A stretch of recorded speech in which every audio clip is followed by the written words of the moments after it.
항상 기뻐하라. 쉬지 말고 기도하라. 범사에 감사하라. 이것이 그리스도 예수 안에서 너희를 향하신 하나님의 뜻입니다. 아멘.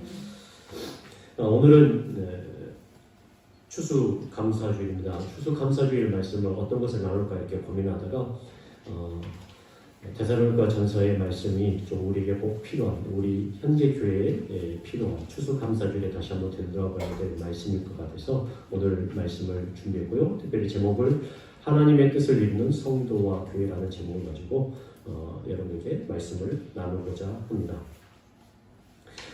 특별히 오늘 말씀을 통해서 이 데살로니가 전서의 말씀을 통해서 우리가 하나님의 뜻이, 그러니까 추수감사주일의 주일날 우리가 물질적인 또 다른 여러 가지 그런 추수에 대한 것뿐만 아니라 하나님께서 우리 개인의 삶에 교회 공동체의 삶 가운데 어떤 추수를 또 어떤 신앙을 원하시는지를 한번 점검해보는 그런 시간이 되었으면 좋겠다라는 말씀을 전해봅니다.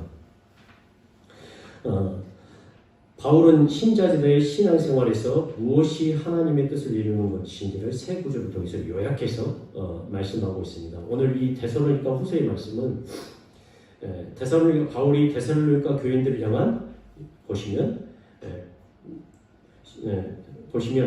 첫 번째로는 간단하게 문안과 인사를 하고 있고 그 데살로니가 교회가 지금 현재 교회의 그 상황들 가운데 환난과 핍박을 당하고 있는 그 상황 가운데서 어떻게 신앙생활을 하고 있는지, 어떻게 그들이 신앙생활을 열심히 하고 있는지에 대한 그 칭찬과 설명을 해주고 있고, 그리고 세 번째, 그러면 그 칭찬과 설명에서 끝나지 않고 그들에게 실제적으로 앞으로 이 환난과 핍박 가운데 어떤 교훈과 어떤 말씀을 가지고 살아야 될지를 전하는 그 말씀 가운데 오늘 본문이 들어가 있는 겁니다. 다시 표현하자면 이 본문의 말씀은 단순히 그냥 준 것이 아니라 수많은 어려움과 아픔 가운데서 우리에게 진정한 신앙생활, 하나님께서 우리에게 원하신 그 참된 기쁨의 추수의 기쁨이 있기 위해서는 우리의 신앙이 어떠해야 되는가를 말씀하고 있는 그 본문 가운데 있다는 것이죠.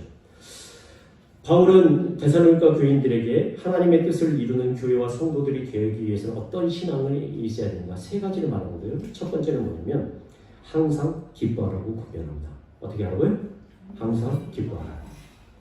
환난과 박해 가운데 있는 데살로니가 교인들에게 여러분의 신앙생활이 꽃이 피기 위해서 하나님의 뜻을 이루기 위해서는 항상 기뻐하십시오라고 권면하고 있습니다. 우리가 이 구절이 될 때 마음에 걸리는 단어가 있죠. 뭐가 걸립니까? 항상이 늘 걸리죠. 맨날 항상 매일 이렇게 참 부담이 되는 그런 단어가 있습니다. 어떻게 항상 기뻐할 수 있다고 말하는 건가? 그런데 이 말씀은 우리의 감정이 늘 기뻐할 수 있다라고 있는 것이다라고 말하는 것이 아닙니다. 감정이란 게 그렇잖아요. 늘 기뻐할 수 있습니까? 없잖아요. 이 말씀은 우리의 감정이 늘 기뻐할 수 있다고 말하는 것이 아니라 그러면 도대체 어떤 상황 가운데서 무엇이 되어야 우리가 항상 기뻐할 수 있다는 것인가를 우리가 바울이 다른 편지를 보낼 때 어떻게 이 말씀, 그러니까 기뻐하라는 단어를 어떤 상황 가운데서 쓰고 있는가 한번 생각해 볼 필요가 있을 것 같습니다. 여러분들 빌립보서 3장 1절 한번 볼게요. 빌립보서 3장 1절.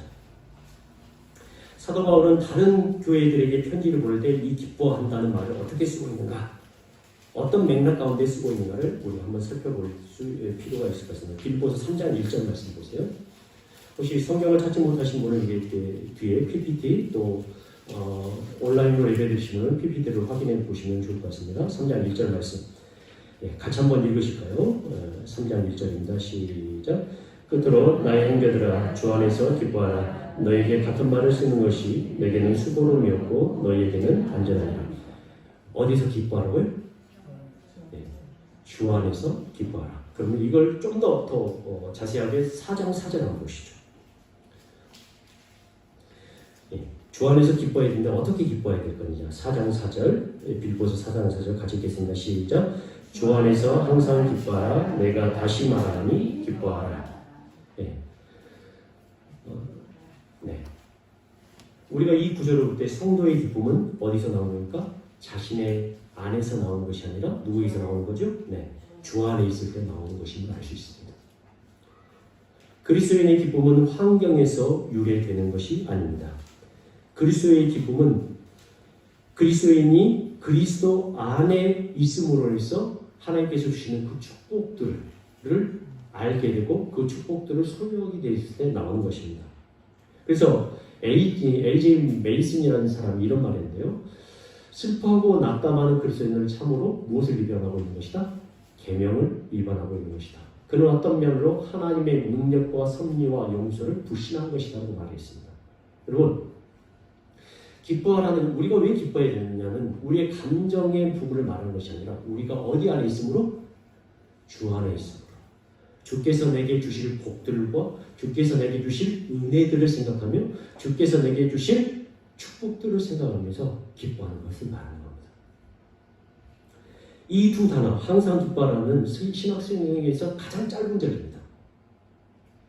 가장 짧지만 우리가 무엇으로 기뻐해야 하는지 분명하게 알려주고 있습니다. 사랑하는 성도 여러분, 주 안에서 항상 기뻐하시기 바랍니다. 세상이 여러분이 주는 일시적인 기쁨이 아니라 주께서 주셨으며 현재적으로 주시며 그리고 앞으로 주실 것을 바라보며 기뻐하시기 바랍니다. 여러분의 상황과 여러분의 현재가 지금 불안하고 두렵고 떨릴지라도 환난과 박해 가운데 있는 것 같을지라도 우리는 주 안에서 기뻐할 수 있는 사람임을 사도 바울은 우리에게 알려주고 있습니다. 또한 이것은 성도 개인에게만 주어진 명령이 아닙니다. 많은 성경학자들이 본문은 개인에게만 주어진 것이 아니라 교회의 공동체에게 주어진 말씀이라고 해석합니다. 다른 표현을 하자면 기독교의 예배는 우리 지역 교회가 드리는 예배에는 뭐가 있어야 된다고 말하고 있는 거죠? 기쁨이 있어야 된다고 말하는 겁니다. 즐거운 예배가 되어야 함을 말합니다. 우리 예배는 주 안에서 드리는 기쁨의 예배가 되어야 합니다. 처음에 우리 교회가 개척하고 나서 우리 교회를 돕기 위해서 산울교회라고 하는 데서 집사님 몇 분들이 방문하고 있어요. 우리 교회를 도울 수 있는 교회인지 정말로 성장할 수 있는 교회인지를 점검하기 위해서 5교회를 선정하는데 10개 교회를 추천받아서 5교회를 선정하는데 우리 교회를 방문했어요. 예배를 다 드리고 나서 그 집사님, 오신 집사님, 남자 집사님이 저한테 이야기하는데 목사님, 그의 모든 교회는 희망이 있는 것 같습니다. 소망이 있는 것 같습니다. 왜 그러십니까? 물어봤더니 10교회를 우리가 거의 방문을 다 했는데 뭐냐면 개척교회고 성도들이 없고 그리고 힘들다 보니까 다 어둠심정하는 거예요. 소망이 안 보이는 것처럼 힘든 예배를 드리고 있다는 거예요. 그래서 야 과연 이게 희망이 있을까? 그러니까 본인들이 지원하는 교회를 선정하면서 지원을 해도 희망이 있을까라는 그런 생각을 했는데 그에 먹는 교회는 밝습니다. 기쁨이 있습니다. 활기가 있습니다. 그래서 희망을 찾고 소망을 볼 수 있습니다. 라고 이렇게 말했던 것을 기억합니다. 그러나 몇 년 전의 모습이 현재의 모습일 수는 없습니다. 벌써 우리 교회가 몇 년째가 되는 줄 아십니까? 네. 내년 4월 30일은 6주년입니다. 횟수로 몇 년이면 7년째 들어갑니다. 사랑하는 성도 여러분, 교회에 오신 것이 기쁘세요? 네, 기쁘셔야 돼요. 우리의 현재 상황과 우리의 현재의 모습들을 보는 것이 아니라 누구 안에서? 주 안에서 기뻐하는 마음을 보셔야 됩니다. 주께서 우리 교회에 주실 은혜들과 주께서 우리에게 주실 축복들을 바라보면서 우리가 먼저 주 안에서 기쁨을 하나님께 감사드릴 때 하나님께서 우리에게 주실 것들이 많다는 것을 여러분 기억하시기 바랍니다. 그래서 예배는 힘들고 어렵게 드리는 것보다 어떻게 한다고요? 기쁨으로 드리시고 웃으시면서 드리세요. 너무 무겁게 드리면 안 됩니다. 제가 요즘 웃음이 없어지는 것 같아서 이렇게 우리 성도님한테 부탁하는데 여러분들이 먼저 즐겁게 하나님께 예배드리면 예배가 좋아질 수밖에 없습니다. 그래서 그런 모든 분들을 생각하면서 또 우리 교회가 정말로 그런 하나님 앞에 기쁨을 드리는 그런 교회가 되어지기를 소원합니다. 두 번째, 사도 바울은 사랑하는 교회와 교인들에게 이렇게 부탁합니다. 쉬지 말고 기도하라. 어떻게 하라고요? 쉬지 말고 기도. 이것도 걸리는 게 있죠. 뭐가 걸립니까? 예. 이거는 우리가 쉬지 말고 기도하라는 말이 아니라 어떤 부분이냐면 기도가 가능할 때면 언제나 기도하라는 것을 말합니다. 뭐라고요? 기도가 가능할 때면 언제나 기도하라는 것을 말합니다. 우리가 예수님의 삶을 보면 이것을 이해할 수 있습니다. 우리의 모든 신앙의 본은 누구한테 있습니까? 예수님께 있잖아요. 그럼 예수님께서 사역을 하실 때 이 땅에 오셔서 지상에서 사역할 때 처음부터 끝까지 기도만 하시나요? 아니죠. 예수님도 사역도 하셨고 정말 사역에 지치셔서 또 사역에 바쁘시기도 하셨지만 시간을 떼어놓고 기도할 수 있을 때는 어떻게 하셨나요? 기도하셨잖아요. 그걸 말하는 겁니다. 여러분, 우리가 삶을 살아가면서 우리 사역 가운데, 우리 일 가운데 기도 쉬지 않고 할 수 있나요? 없죠. 일을 할 때는 일을 하고, 그리고 정말로 기도할 수 있을 때 어떻게 하라고요? 기도하는 겁니다. 그것이 쉬지 않고 기도하는 것입니다. 그러니까 여러분들은 자꾸 이 단어 하나를 가지고 여러분 이렇게 얼굴매지 마세요. 저도 요즘 이제 나이가 들어가다 보니까 초저녁잠이 있다가 이제 새벽에 깨면 잠이 안 와요. 그러면 이렇게 생각합니다. 저기 우리 장모님께서 저한테 이렇게 알려주신 은혜의 방법인데, 잠이 깨면 뭐하라고 하나님께서 깨우신다고요? 기도하라고 깨우는 거니까 기도해라 이렇게 말씀하셨거든요. 여러분, 그럴 때 기도하십시오. 누울 때 기도하시고, 눈 떴을 때 기도하시고, 그리고 힘들 때 잠깐이라도 기도할 수 있으면 어떻게 하라고요? 기도하시면 됩니다.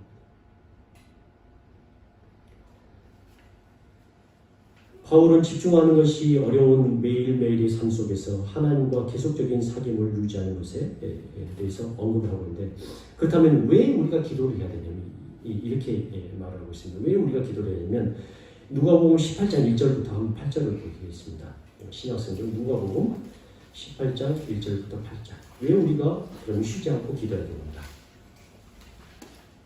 18장 1절부터 8절. 네. 올해 읽기 잘하는 말씀인데요. 18장 1절부터 8절. 제가 가지고 있는 성경으로 126페이지입니다. 126페이지.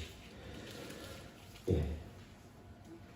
1절만 우선 같이 한번 읽어보실까요? 1절, 18장 1절입니다. 누가복음 같이 읽겠습니다. 시작. 예수께서 그들에게 항상 기도하고 낙심하지 말라는 것을 비유로 말씀하여 이르시되. 자, 1절이 이렇게 합니다. 우리는 과거의 재판장의 비유를 통해서 예수님께서 기도해야 될 이유가 무엇에 있다고 표현하죠? 낙심하지 말아야 하기 때문입니다. 낙심하지 않기 위해서 뭘 해야 된다고요? 기도해야 되는 거죠. 자, 그것을 놓고 봤을 때 보세요. 2절부터 보시면 이르시되 어떤 도시에 하나님을 두려워하지 않고 사람을 무시하는 한 재판장인데, 이 사람 하나님의 사람이 아니라고 말하는 거죠. 그 도시에 한 과부가 있어 자주 그에게 가서 내 원수에 대한 나의 원한을 풀어주소서 하되, 그가 얼마 동안 듣지 아니하다가 후에 속으로 생각하되 내가 하나님을 두려워하지 않고 사람을 무시하나 이 과부가 나를 어떻게 하니? 번거롭게 하니 내가 그 원한을 풀어주리라. 그렇지 않으면 늘 와서 나를 어떻게 하리라? 괴롭게 하리라 하였느니라. 주께서 또 이르시되 불의한 재판장이 말한 것을 들으라. 하물며 하나님께서 그 밤낮 부르짖는 택하신 자들의 원한을 풀어주지 아니하시겠느냐? 그들에게 오래 참으시겠느냐? 내가 너희에게 이르노니 속히 그 원한을 풀어주시리라. 그러나 인자가 올 때 세상에서 믿음을 보겠느냐 하십니다. 성도가 기도하고 낙심하지 말아야 하는 이유를 과부와 재판장의 비유를 들어서 설명하고 계십니다. 불의한 재판장도 과부가 끈질기게 매달리면 들어줍니다. 하물며 불의한 재판장도 들어주는데 하나님께서 그 밤낮 부르짖는 누구의 기도? 택하신 자들의 기도를 들어주신 것은 당연한 것임을 말씀합니다. 성도가 기도가 가능할 때 지속적으로 기도하는 것은 하나님의 마음을 움직이는 힘이 있습니다. 그래서 기도하는 사람은 낙심하지 말아야 합니다.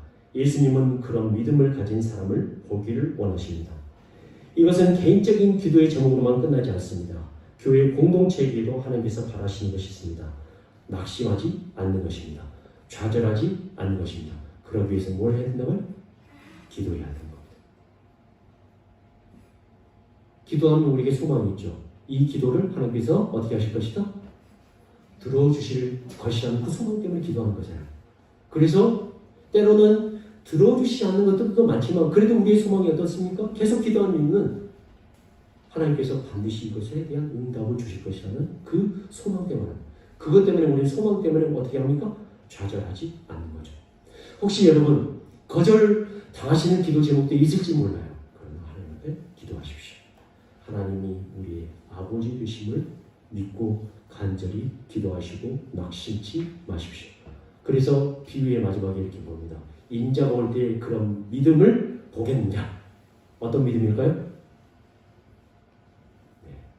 포기하지 않고 하나님께서 이루시려는 그 믿음을 보겠느냐라고 말씀하고 있습니다. 여러분, 항상 쉬지 않고 기도하시는 여러분들이 되시길 바랍니다. 자, 마지막으로 이제 세 번째로 바울이 우리에게 말을 하고 있는데, 세 번째로 우리에게 어떻게 하냐면 범사에 감사하라고 표현합니다. 여러분, 항상 기뻐하라와 그리고 쉬지 말고 기도하라는 제목은 기도와 시간과 관련된 것입니다. 뭐라고요? 항상 기뻐하라고 쉬지 말고 기도하라는 것은 시간과 관련된 겁니다. 우리가 주 안에서 항상 기뻐해야 되고 쉬지 않고 기도하는 것은 우리의 시간을 어떻게 활용해야 될 것인가를 말하는 부분입니다. 그러나 18절에 우리가 오늘 이야기처럼 항상 기뻐하고 쉬지 말고 기도하고 그리고 범사에 감사하라는, 이 범사에 감사하라는 기도의 제목은 어떤 것이냐면 환경과 관련이 있습니다. 뭐가 관련있다고요? 환경과 관련이 있습니다. 그리스도인들은 삶의 모든 환경에 있어 하나님께 감사해야 합니다. 이것을 성경학자들은 이렇게 해석을 했습니다. 보세요. 우리는 모든 상황으로 인해 하나님께 감사할 수는 없다. 여러분, 우리가 참 모든 상황 때문에 여러분들 감사할 수 있습니까? 없죠. 그러나 영어가 주는 뉘앙스가 있어서 그런데 이것을 어떻게 해석하냐면, 하지만 우리는 범사에 또는 어떤 일이든 하나님께 감사해야만 합니다. 무슨 말일까요? 여러분, 우리는 상황 때문에 기도할 수는 없어요. 감사할 수는 없어요. 그러나 그 일을 주신 하나님 때문에 우리는 감사할 수 있습니다. 왜 감사할 수 있을까요? 그 근거가 어디 있을까요? 로마서 8장 28절 한번 보십시오.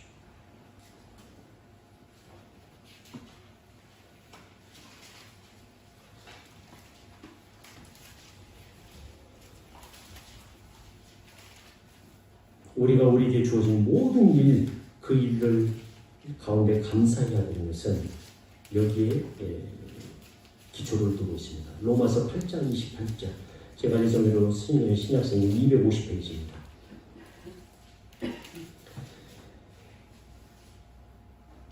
같이 한번 읽으실까요? 8장 28절 시작. 우리가 알거니와 하나님을 사랑하는 자 곧 그의 뜻대로 부르심을 이룬 자들에게는 모든 것이 합력하여 선을 이루느니라. 아멘.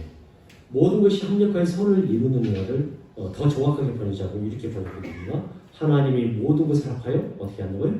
선을 이루시느니라. 상황으로 해서 우리가 다 기뻐할 수 없지만 하나님께서 우리에게 주시는 일, 기쁘지 않은 일 있죠. 즐거운 일 있죠. 그리고 고통스러운 일 있죠. 그러나 그 모든 일을 합하여서 하나님께서 뭘 하신다고요? 선을 이루신다는 거예요. 다시 표현하자면 좋은 것으로 만들어 주신다는 겁니다.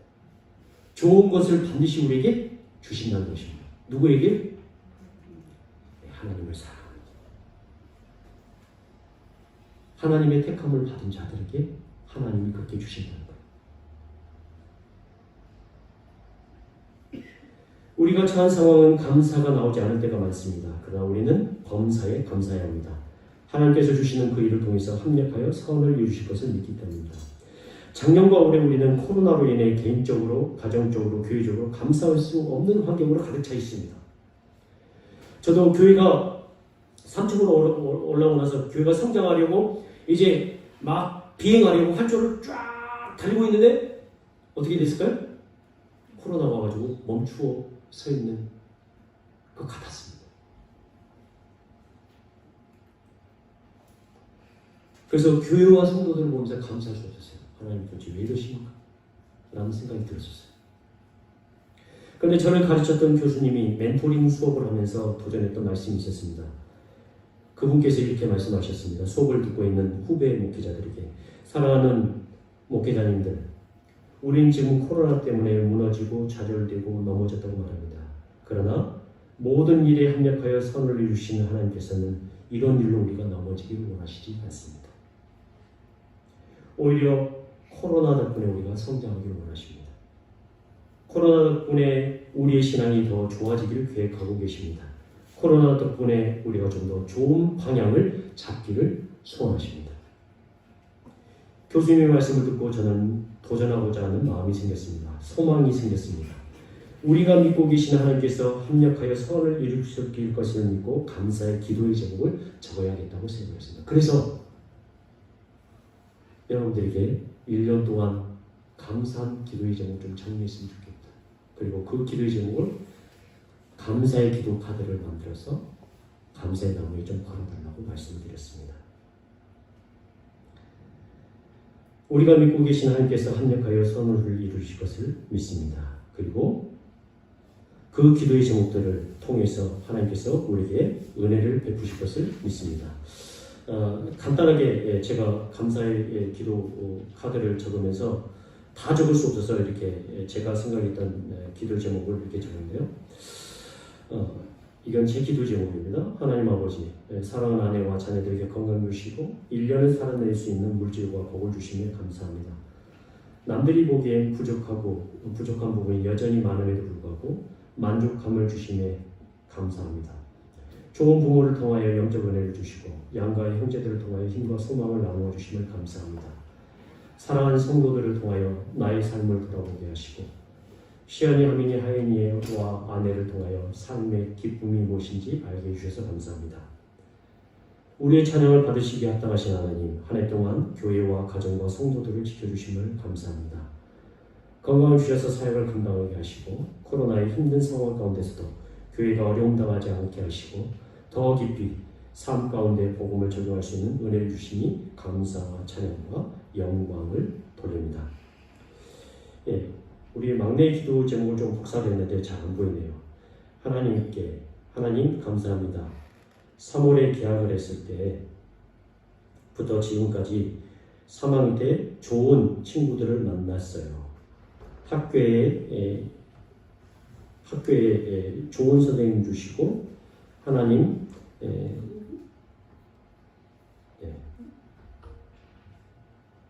흐릿흐릿 되고 잘 안 보이네. 언제나 감사해요. 앞으로 부모님 말씀 잘 드릴게요. 언니 오빠와 사이좋게 잘 보낼게요. 교회 막내 하얀 언니 뭐 이렇게 했어요. 네. 그리고 하인이가 했던 기도 제목 중에 교회를 사랑해 주세요. 이렇게 적은 기도 제목도 있습니다. 여러분들의 기도의 제목들을 이렇게 하나하나 다 나누고 싶지만 제가 다 나누지 못합니다. 나가실 때 한번 보세요. 그리고 안 쓰신 분들은 꼭 적으세요. 기도는 하나님의 마음을 움직이는 힘이 있습니다. 모든 일에 합력하여 선을 이룰 수 있도록 능력을 베풀어 주십니다.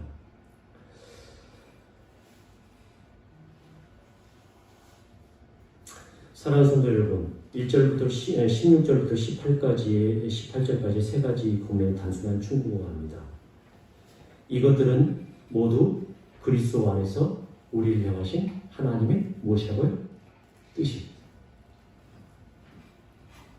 하나님의 뜻이 이거다! 라고 완벽하게 이것만이다! 라고 말해주는 것이 아니라 하나님의 뜻의 중요한 뜻 가운데 일부분인데 우리 성도들에게 무엇이 있어야 되는 거예요? 기쁨이 있어야 된다. 기도가 있어야 된다. 그리고 뭐가 있어야 된다고요? 감사가 있어야 된다고 말합니다.